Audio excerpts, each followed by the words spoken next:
News செய்திகள்.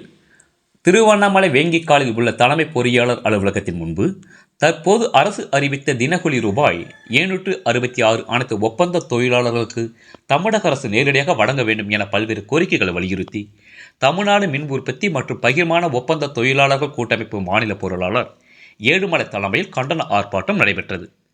இந்த ஆர்ப்பாட்டத்தில் மாநில தலைவர் சேலம் மகேந்திரன் கலந்து கொண்டு தமிழக அரசுக்கு எதிராக கண்டன கோஷங்களை எழுப்பினர்.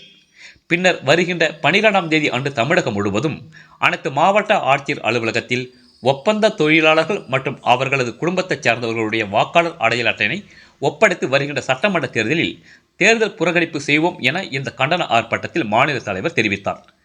ரேட் நியூஸ் தமிழ் செய்திக்காக திருவண்ணாமலை மாவட்ட செய்தியாளர் குப்பன். செய்திகளை உடனுக்குடன் தெரிந்து கொள்ள ரேட் நியூஸ் தமிழ் சேனலை சப்ஸ்கிரைப் செய்யவும்.